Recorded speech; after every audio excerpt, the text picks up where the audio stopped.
bubuksan na natin.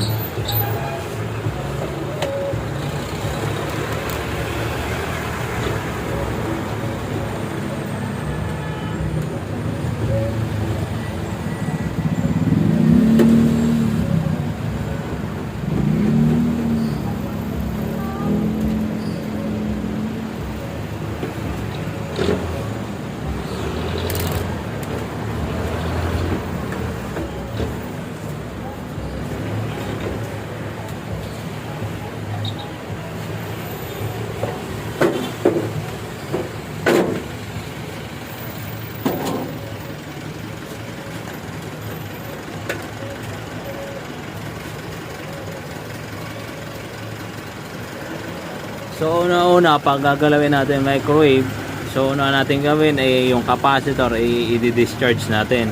Kasi paminsan nagkakarga yan, napakalakas ng kuryente niyan, napakalakas ng voltahe.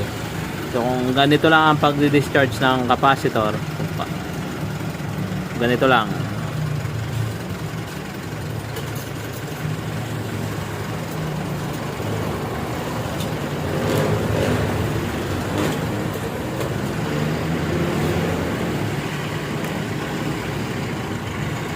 Susundutin mo yung terminal niya sa baba, tsaka itong isang terminal dito sa taas.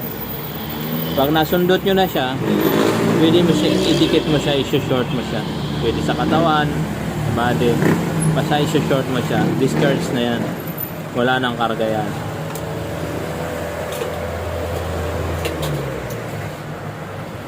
Tapos, tester mo yung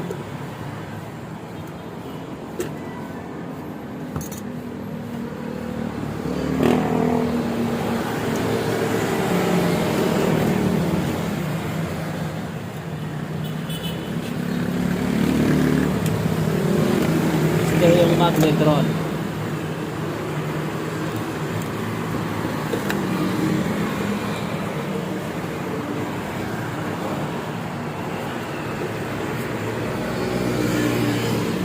Para malaman mo yung magnetron kung grounded, ididikit mo ito isang terminal dito, kakaskas mo dito sa katawan. Pag pumalo siya, ibig sabihin grounded yung magnetron.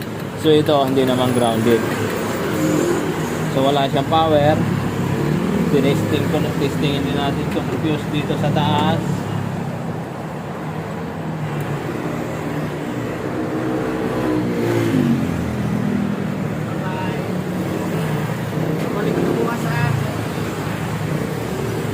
Buo naman yung fuse sa taas.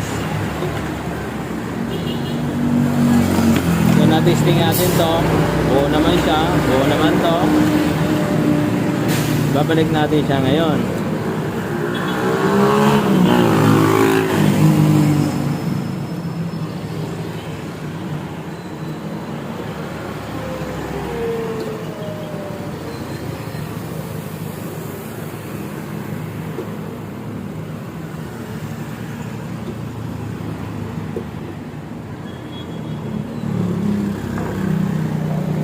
So pag na-testing mo na to, buo, magpupokus na ngayon, bakit wala siyang power? Ayun, buo naman mga fuse niya. So check natin dito sa mga switch niya. So titingnan natin. So sana natigil tayo na sakit, may bumili. Dito na tayo, buo dyan, buo. So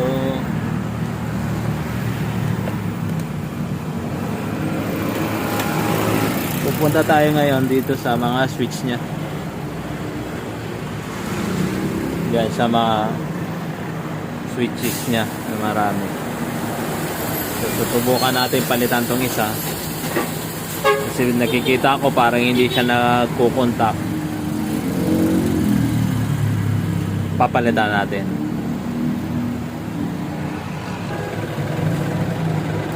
Papalitan natin yung ganito. Subukan natin palitan kung magkaroon na siya ng power. Ito siya. Dilim lang. Ayan.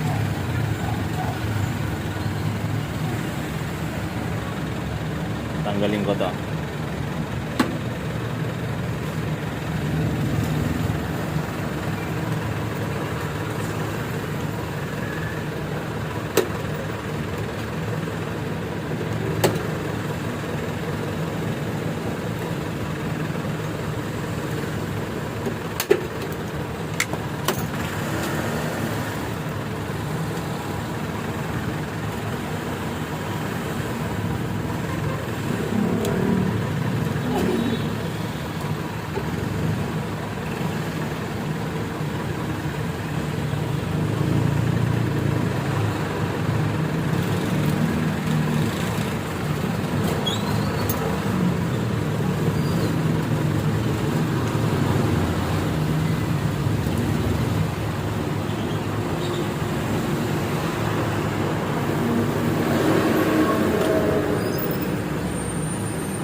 So ito nga talagang may problema.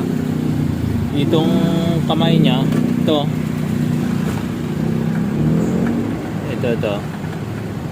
Hindi na umaabot dito siya. Hindi niya na naitutulak. Kaya subukan ko isara. Wala siyang power, oh. Hindi siya umiilaw. Pero subukan ko sundutin siya. Yung switch.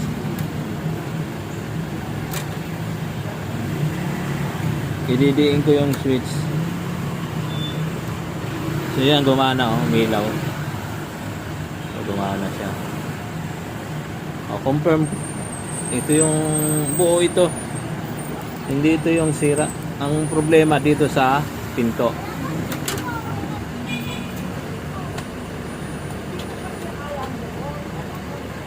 So may problema nito ito. Hindi na umabot. So gagawin natin, i-repair natin ito. Ito. So yung may hindi na niya ito na itutulak. Ay wala siyang power. Kaya minsan pag nagpitsi kayo nito, talagang ito-troubleshoot nyo muna kung bakit siya walang power. Dali lang naman kasi una-una titingnan mo yung thermal fuse, yung buo. Tapos titingnan mo din yung mga capacitor o ano. Pag buo yun, dito ka na magpupokus sa mga switch nya. So ngayon, nakita ko yung switch buo naman kasi tinanggal natin.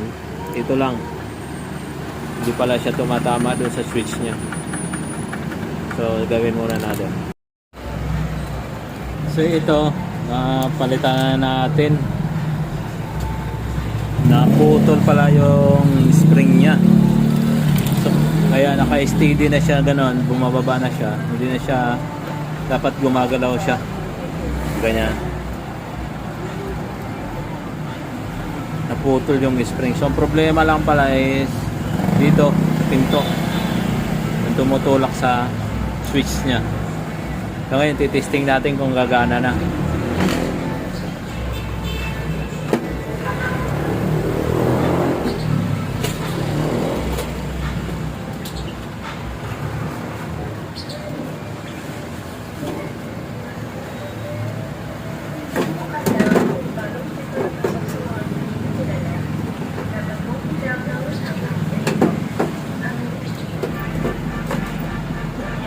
Lalagyan natin ng basahang basa. para pag-testing kung iinit.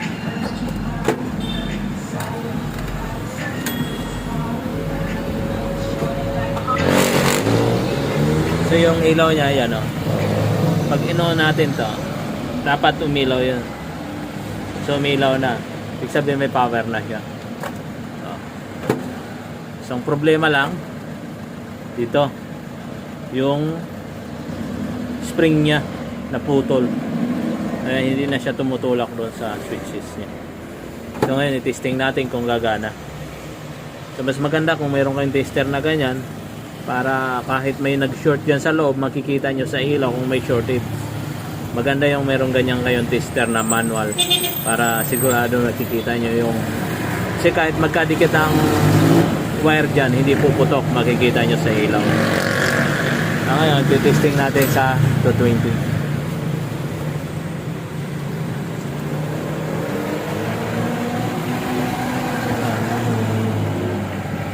So ayan, umilaw na. Titingnan natin kung iinit siya. Tagal-tagalin natin ang kaunti.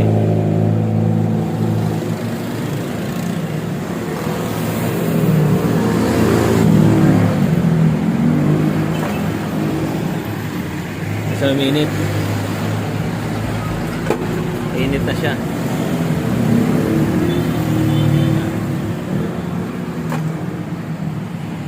Tagayin natin para makita niyo umuusok.